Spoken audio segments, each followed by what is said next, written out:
I still remember the exact feeling of my phone buzzing on the nightstand at 3 in the morning.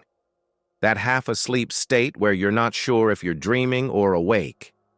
I reached over, eyes barely open, and I saw the number on my screen. Not one notification, not two. Dozens. And then I saw the balance alert. $259,000, gone.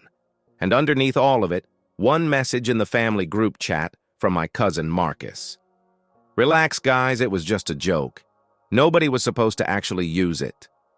I sat up in that bed in the dark, hands shaking so bad I could barely hold my phone, and all I kept thinking was, it wasn't the money that broke me first, it was that word, joke. Let me take you back, because none of this makes sense without the backstory. Marcus is my cousin on my mother's side. We grew up about 20 minutes apart. Same holidays, same summer cookouts, same family reunions every other year where the adults drank sweet tea on the porch and the kids ran around until it got dark. We weren't best friends, but we were family. And in my family, that word meant something. Or at least I thought it did. Marcus is the kind of person who has always needed the room to look at him. Not in a malicious way, at least not at first. He was just always performing, always had a comment, always had to be the funniest one, the most unpredictable one, the one who would say the thing everyone else was thinking but wouldn't dare say out loud. As kids, it was charming. As adults, it started to wear thin. Over the years, the jokes got less funny and more reckless. At my uncle's birthday dinner 2 years ago, he posted a photo of my aunt's new car with the license plate fully visible and tagged the whole family, then laughed when she asked him to take it down. "Nobody cares about your license plate," he said. She made him delete it, but he rolled his eyes the whole time like she was the unreasonable one. That was Marcus, always minimizing, always the last one to understand why something wasn't funny. The family group chat was one of those things that started sweet and slowly turned into something else. It started maybe 4 years ago, just a place for my aunt to share recipes and for people to post photos of the kids.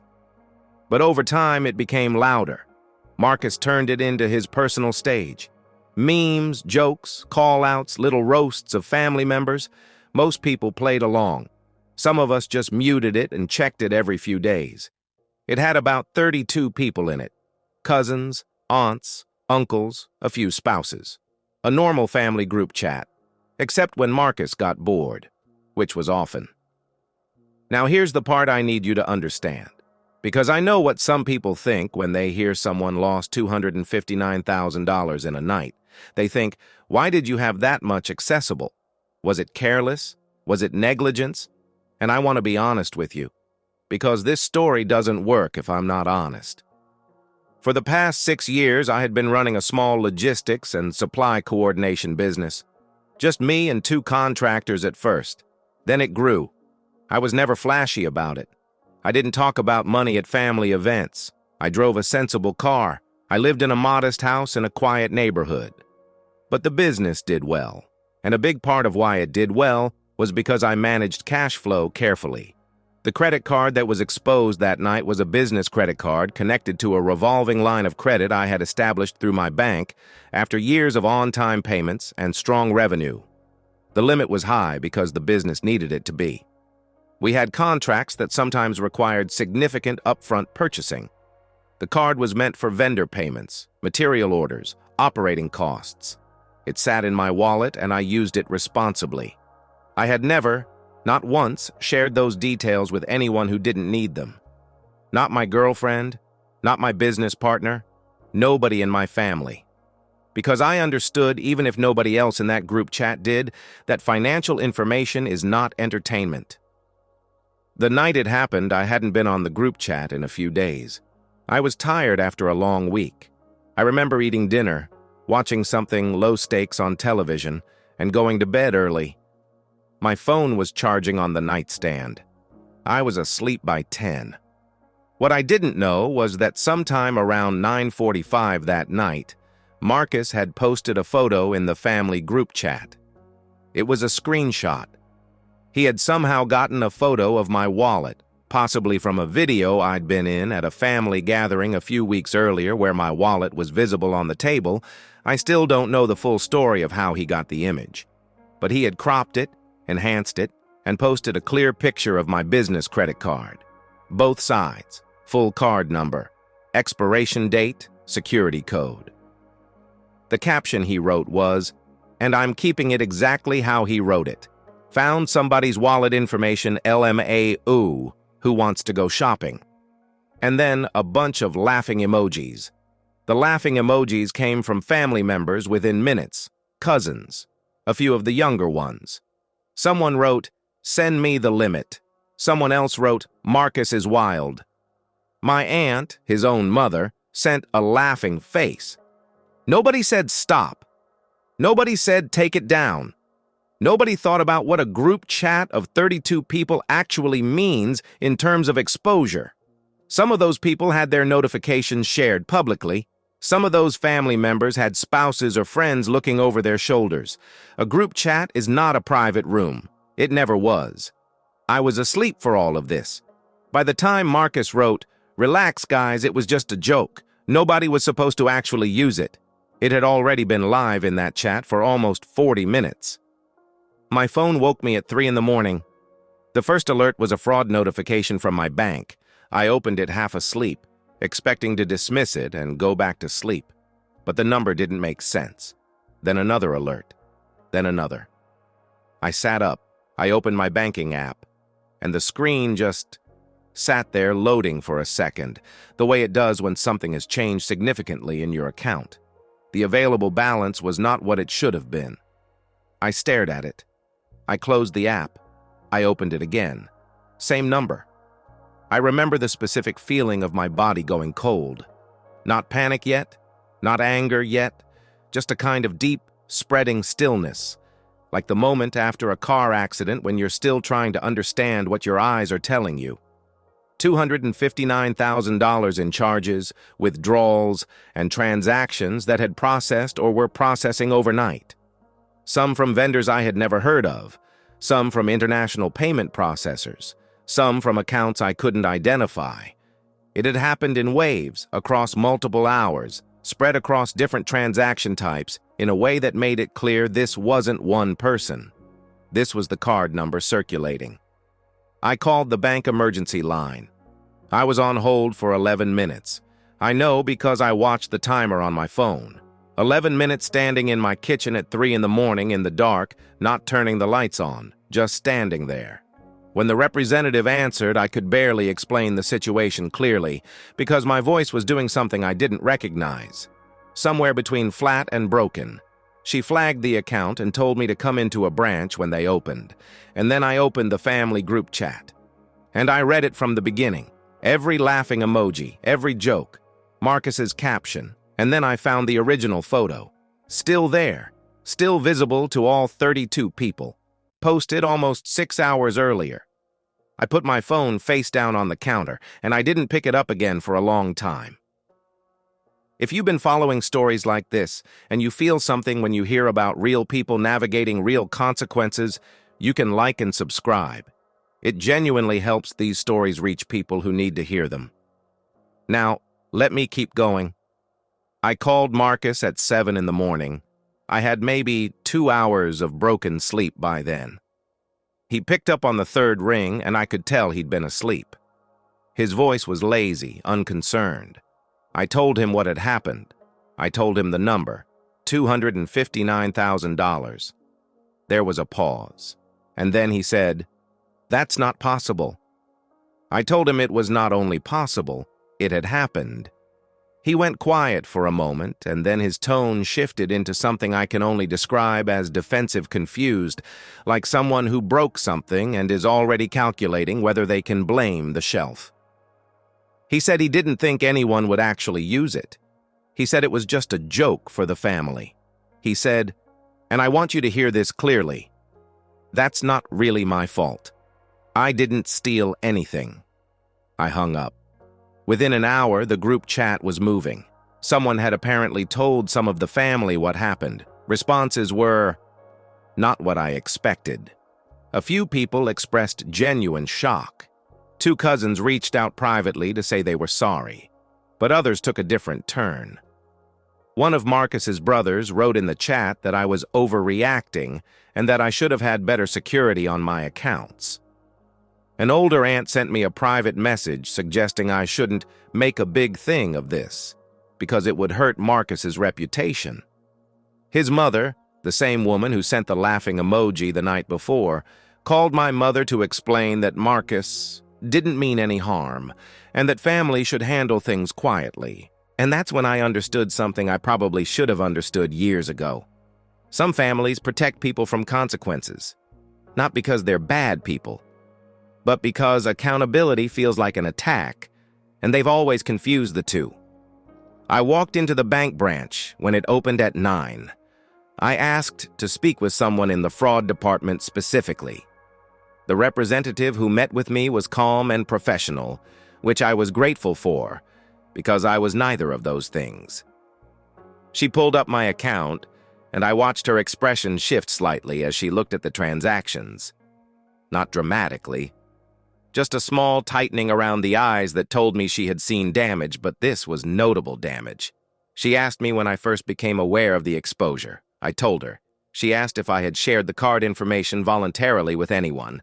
I told her no, and I pulled up the group chat screenshot on my phone and showed her. She looked at it for a long moment. Then she explained to me, in the careful, measured way that people speak when they're delivering information they know will hurt you, that when card information is publicly posted, even if the cardholder didn't post it, the circumstances complicate the fraud claim significantly. The bank's fraud protection protocols are strongest when exposure is unknown to the cardholder. When there's a documented public post, even one made by a third party, the investigation becomes more complex. There would be a full review. There were no guarantees about recovery. The process could take weeks, possibly longer. She asked me if I had reported the incident to law enforcement. I told her I hadn't yet. She said I should. The silence in that office after she said that was one of the loudest silences I've ever sat in. I looked at her. She looked at me. And I think we both understood that this was going to be a long road, and there was no guarantee of where it ended. The weeks that followed cracked my family open in ways I hadn't anticipated and probably should have. My mother, to her credit, stood firmly beside me. She was furious in that quiet, dignified way that some people carry anger, not explosive, just immovable. She told Marcus's mother directly that it was just a joke, was not a sentence she was willing to accept, and she stopped attending the family group chat entirely. Other relatives were not so clear. The ones who had laughed at Marcus's post, who had sent the emojis, who had found it entertaining, they had a stake now in believing it wasn't serious. Because if it was serious, then their laughing emojis were part of the story, and nobody wants to be part of a story like that. I filed a police report. That changed the tone significantly. When Marcus found out there was an official report, he stopped saying it wasn't his fault and started saying very little at all. His mother called my mother again, this time crying. The conversation wasn't about accountability. It was about consequences, about what this would mean for Marcus, about whether I could just resolve it with the bank without involving anyone else. I couldn't, and I wouldn't. The detective I worked with explained that Marcus's liability depended on intent, which is notoriously difficult to prove. Reckless exposure of financial information is genuinely a legal gray area in many jurisdictions. It wasn't the same as stealing, but it wasn't nothing either. Marcus retained a lawyer quietly. Nobody told me directly. I found out because a cousin mentioned it accidentally in a side conversation.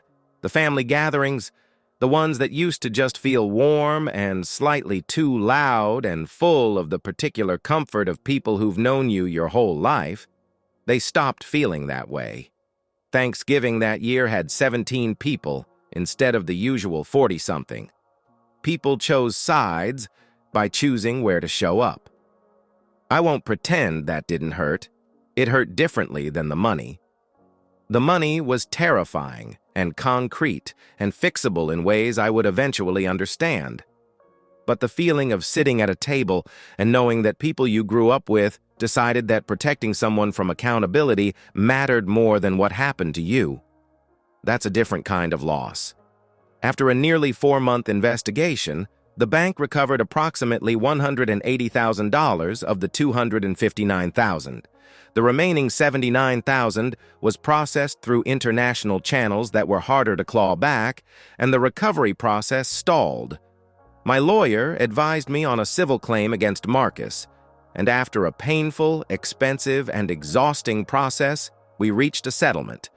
I'm not going to give you a specific number, but I'll say it was partial, not whole. Not enough to feel like justice. Enough to feel like a chapter finally, reluctantly closing. Marcus sold his car. That's what I heard. I don't know if that's true, and I'm not sure how I feel about it either way. I'm not someone who wanted him destroyed. I just wanted him to understand that the world doesn't run on vibes and laughing emojis. That other people's lives are not material for your entertainment.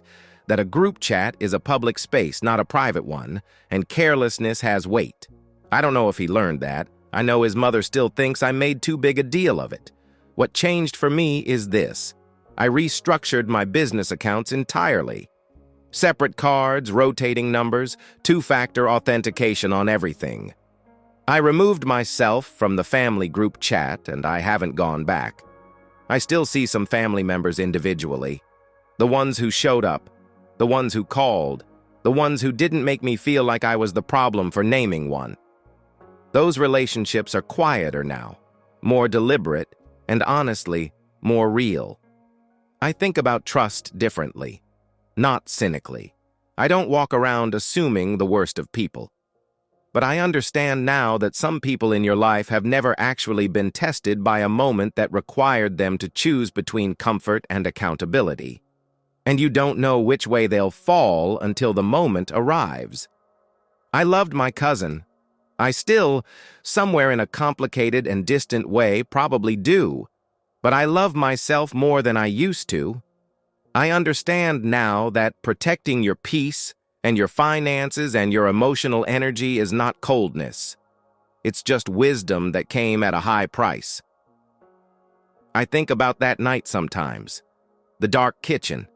The phone face down on the counter, the 11 minutes on hold.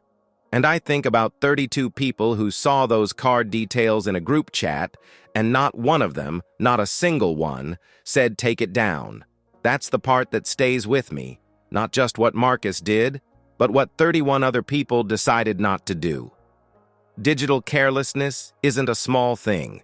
What we share, what we laugh at, what we let slide in a group chat at 9:45 on a Tuesday night, it has weight. It lands somewhere. It costs someone something.